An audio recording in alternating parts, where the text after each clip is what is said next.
ಇದು ನಿಮ್ದು ರೇಂಜ್ ಬಂದು ಒಂದು ಇದು ಮಾಡಿರಲ್ವಾ, ಮಾಡಿದಲ್ವಾ ಈ ತರ ಅಂತ ಪ್ರಮೇಯ ಜವಾಬ್ದಾರಿ ಮಾತಾಡಿದ್ರೆ ನಿಮ್ದಕ್ಕೆ ಮಾತಾಡಿದ್ರು ಸರ್ ಅವ್ರ ಜವಾಬ್ದಾರಿ ಇದೆ ಅವ್ರಿಗೆ, ಡಾಕ್ಟರ್ಗಳು ಬಂದು ಲಂಚ ಕೊಡ್ಬೇಕಾ?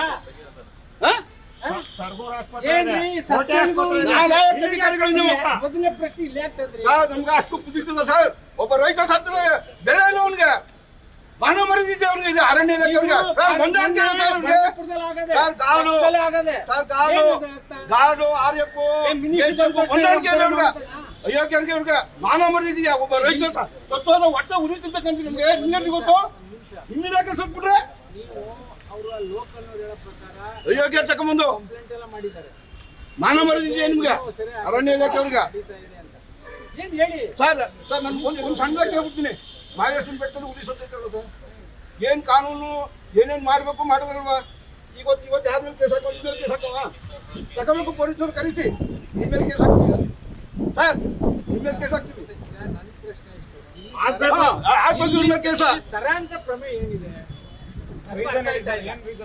ಹಾಸ್ಪಿಟ್ಲು ಅಲ್ಲೇ ಇಲ್ವಾ? ಹಾಸ್ಪಿಟಲ್ ಮೂಲಭೂತ ಕ್ರಿಯೇಟ್ ಆಗಿತ್ತಾ?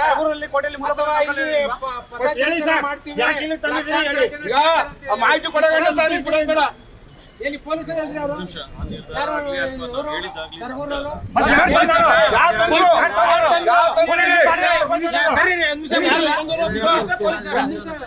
ಎಸ್ ಪಿ ಕರೀರಿ.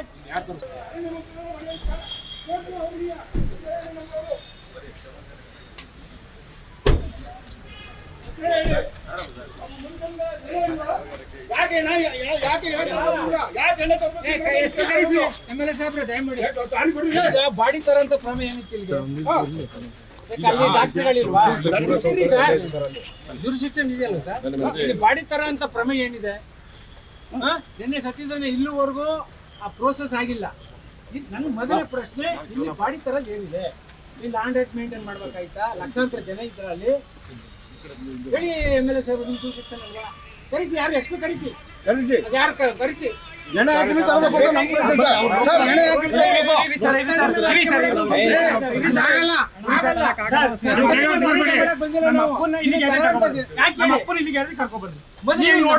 ನೋಡಕ್ಕೋಸ್ಕರ ಇಲ್ಲಿ ಕರ್ಕೊಂಡ್ ಬಂದ್ರ?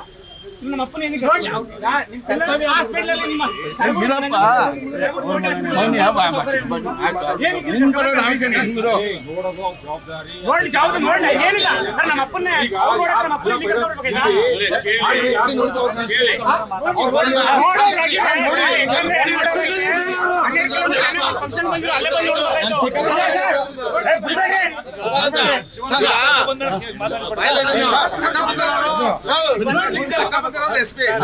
ಅವ್ರು ಕೇಳಿದ್ರ ನೋಡ್ಲಿ ಅವರು ಫಸ್ಟ್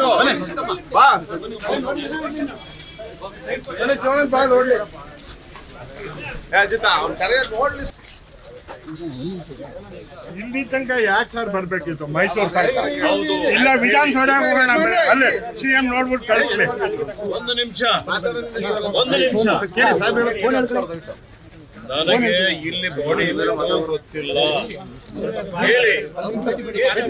ನಾನಿವತ್ತು ಮೈಸೂರಲ್ಲಿ ಬಂದಿದ್ದೆ, ನನಗಾಗಿ ಬಾಡಿ ತಿಳ್ಕೊಂಡ್ರೆ ಅದು ತಪ್ಪದು. ಬಾಡಿ ಇಲ್ಲಿ ಇದ್ದಿದ್ದು ನನಗೆ ಗೊತ್ತಿಲ್ಲ. ನಿನ್ನೆ ರಾತ್ರಿನೇ ಇವತ್ತು ಫೆಡರಲ್ ಆಗಿದೆ ಅಂತ ನಾನು ತಿಳ್ಕೊಂಡಿದ್ದೆ. ಮೈಸೂರು ಬರ್ತಾ ಇದ್ದಾಗ ನಾನು ಕೇಳಿದೆ ಅಲ್ಲಿ HD ಕೋಟೆಯಲ್ಲಿ ಏನಿದೆ, ಇಲ್ಲ ಸರ್ ಇನ್ನು ಬಾಡಿ ಇಲ್ಲೇ ಇದೆ ಅಂತ. ಅವಾಗ ನನಗೆ ಮಾಹಿತಿ ಬಂದಿದೆ. ನನಗೆ ಸರ್ ಈಗ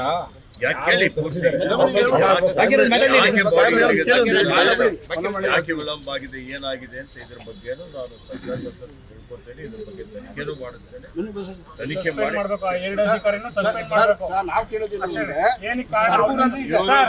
ಅರಣ್ಯ ಇಲಾಖೆ ಸಸ್ಪೆಂಡ್ ಆಗ್ಬೇಕು ಅಷ್ಟೇ. ಮಾಡಿರಲ್ಲ, ನಿಮ್ಮ ಅರಣ್ಯ ಇಲಾಖೆಯವರು ತಪ್ಪಾಗಿರೋದು, ಬೇರೆ ಯಾರು ತಪ್ಪು ಮಾಡಿಲ್ಲ.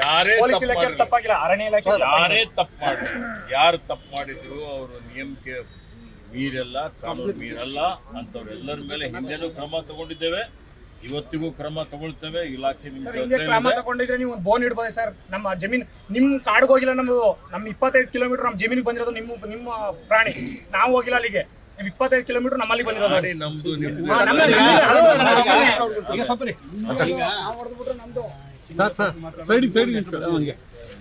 ಈಗ ಎಡೆಯಲ್ಲ ಅದು ಪೂರ್ತಿ ಕಡೆ ಏರಿಯಾ ನೋಡಿದ್ರೆ ಭೇಟಿ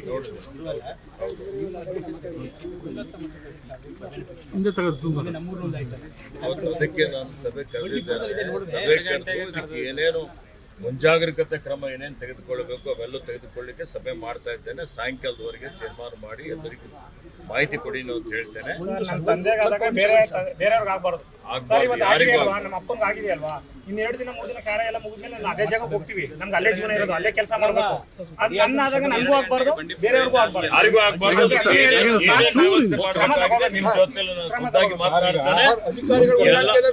ಅಧಿಕಾರಿಗಳಿಗೂ ಸ್ಥಳೀಯ ಮಟ್ಟದಲ್ಲಿ ಹೊಂದಾಣಿಕೆ ಇಲ್ಲ.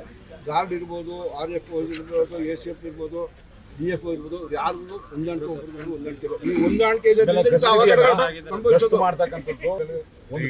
ನಾವು ಹಿರಿಯ ಅಧಿಕಾರಿಗಳ ತಂಡ ಕಳಿಸಿ ಅದ್ರ ಬಗ್ಗೆ ತನಿಖೆಯನ್ನು ಮಾಡಿಸಿ ಅವ್ರಿಗೆ ಸಸ್ಪೆಂಡ್ ಮಾಡಿದ್ದೇವೆ, ಆಕ್ಷನ್ ತಗೊಂಡಿದ್ದೇವೆ. ಮತ್ತೆ ಇವತ್ತು ಉತ್ತಮವಾದಂಥ ಅಧಿಕಾರಿಗಳಿಗೆ ಹಾಕ್ಲಿಕ್ಕೆ ಎಲ್ಲ ರೀತಿಯ ತಯಾರಿಯನ್ನು ಮಾಡಿದ್ದೇವೆ. ಅದಕ್ಕೆ ಸರಿಪಡಿಸಿ ಇನ್ನೊಂದು ಸರ್ ಅಕ್ರಮವಾಗಿ ರೆಸಾರ್ಟ್ ಮತ್ತೊಂದು ಮೈಸೂರು ಕರ್ಕೊಂಡ್ ಬಂದಿದ್ದಾರೆ. ಮೈಸೂರು ತಗೊಬಂದು ಇನ್ನೂ ಮಿನಿಸ್ಟ್ರು ತೋರ್ಸಕ್ಕೆ, ಮಿನಿಸ್ಟ್ರು ನೋಡಬೇಕು ಅನ್ನೋದು ಇದ್ರೆ ಅಲ್ಲೇ ಬಂದು ನೋಡ್ಬೋದಾಯಿತು. ಅವ್ರಿಗೆ ತೋರ್ಸೋಕ್ಕೋಸ್ಕರ ಇಲ್ಲಿ ಕರ್ಕೊಂಬಂದಿದ್ದಾರೆ ಮಿನಿಸ್ಟ್ರನ್ನ.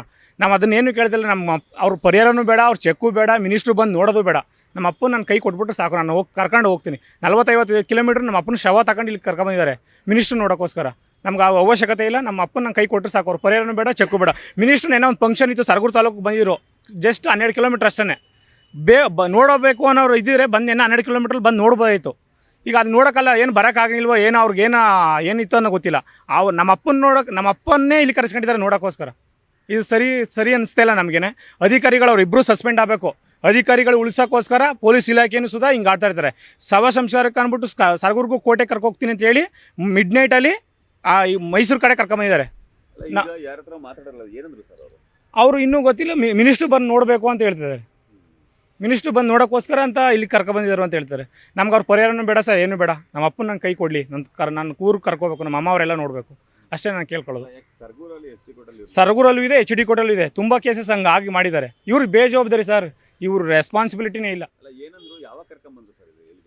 ಇವ್ರಿಗೆ ಮಿಡ್ನೈಟಲ್ಲಿ ಕರ್ಕೊಬಂದಿರೋದು.